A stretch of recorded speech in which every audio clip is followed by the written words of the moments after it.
So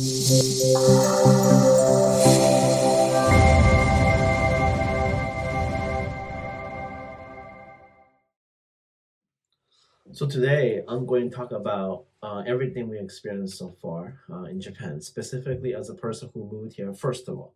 So one of the things that's kind of interesting is the system of the credit system and the financial system is different within the U.S. and Japan. So, for example, if you think about the current object, right? So you always try to get credit card, build credit, buy everything else. So the credit system is a little bit different, at least as far as I know. So the builder of credit is less about how trustworthy you are when it comes to payment, which I think it happens in every single country. But the thing is, what I run into issue is that because of someone who's coming in firsthand into Japan, right? There's limited available of history. So that means a lot of high-end cars are not too great when it comes to getting approvals. So what happens is when I first moved here and then looking for housing, is that one of the things is you don't want to tell them your budget.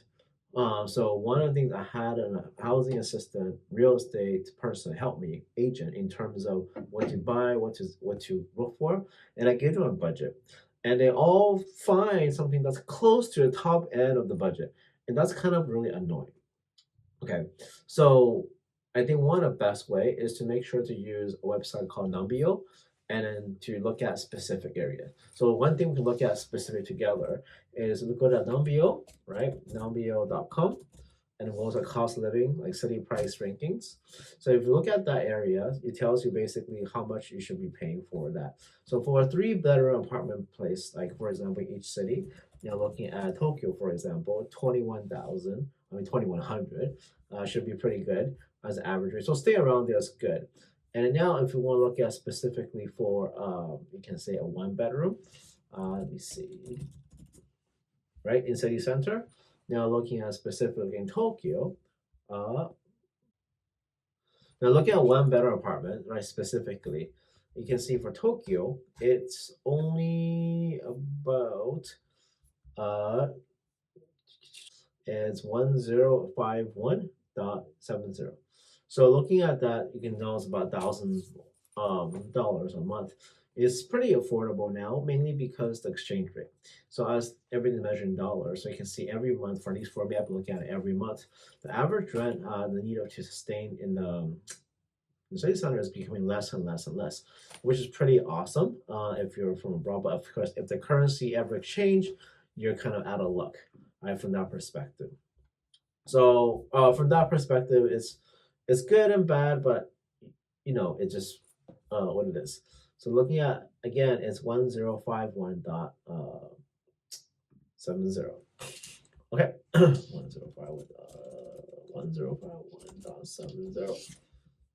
So it's based on whatever you need. I think if you have $1 million in Japan without getting married, I think you can probably do pretty well.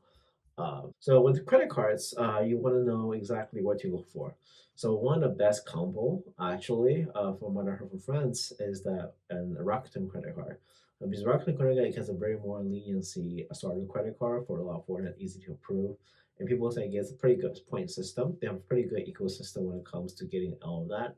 And then also one of the other thing my friend talked about is to get a combination of signing up for PayPay and PayPay card. The combination gives you 1% back. So that is also one good starting card for my friend that my Japanese friend told me about.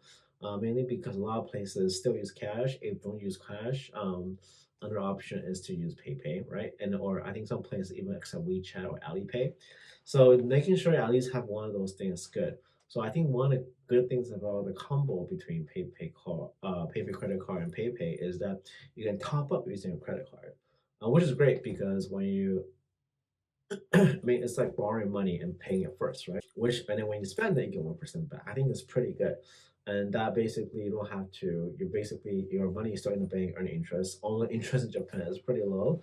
So actually, what I do next, it might be really surprising to you, is that I will actually, we want to open a good bank account. So the most friendly bank account I encountered is with um, SMBC, And so the SMBC have a specific bank specifically for foreigners. And I think one that when I applied for the banking, it was also very smooth and very easy. They actually give you examples of how to fill out all the forms, which is like, wow, surprising. I didn't know that's possible, which is fantastic, I would say.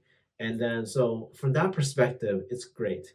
So those are, and then also when it comes to limits, so when they first, usually the opening easiest bank people usually opens Japan Post Bank, but one issue with that, the transfer limit is very low.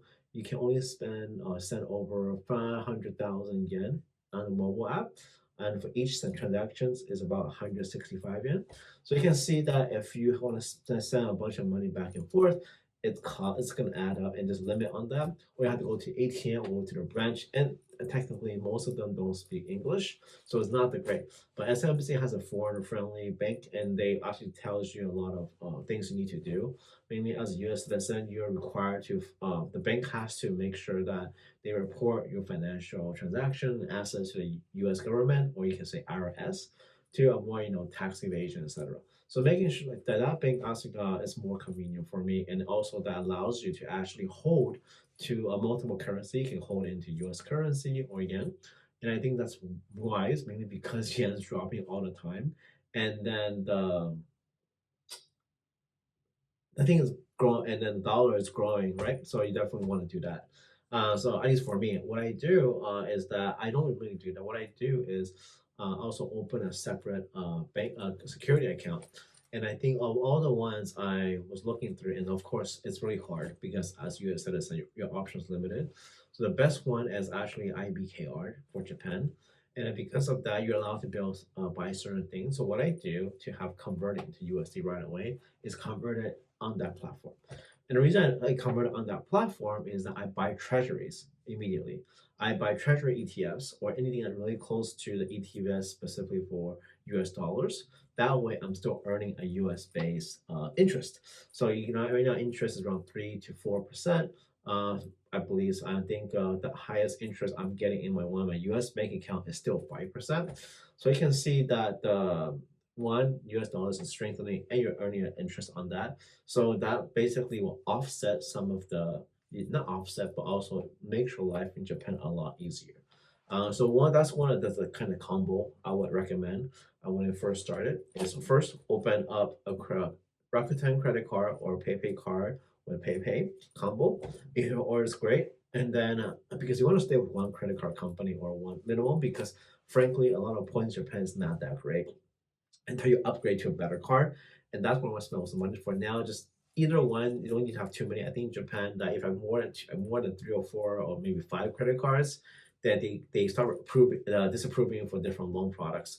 So they don't want to have too many. Unlike in US, you want to have as many as possible because they care about average age of all your accounts.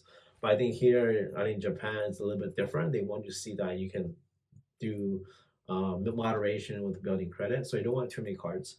Then second of all, and open an SMBC or any other foreign-friendly bank account that has a lot of guidance around that. And then also, then you want to open IBKR so that you can actually start investing in securities in the U.S. market. Because a lot of places either don't allow you to or has an issue with you signing up for that. And then lastly is to, if you want to, I really suggest to convert a lot of yen, or at least half of it to USD, as more of a hedging in case of something happens. If one half goes up, one half goes down, at least you're all prepared. If everything goes up together, it feels like too much stress for me.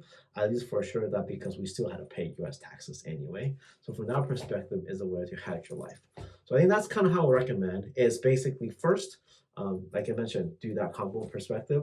And I think on a financial front, it should help you set up for success. And frankly, like I spent so much time on this, like you don't know, like tens of even maybe even 100 hours trying to get all that information, and that was the best option for me looking through all of that. So I just save you guys at least 100 hours of time and research, etc., and all the process. So please be grateful and subscribe. And of course, just making sure that you really take care of it because of the financial constraints surrounding a lot of the issue. It's new, but that combo should serve you well. And I hope that this video has been helpful for you.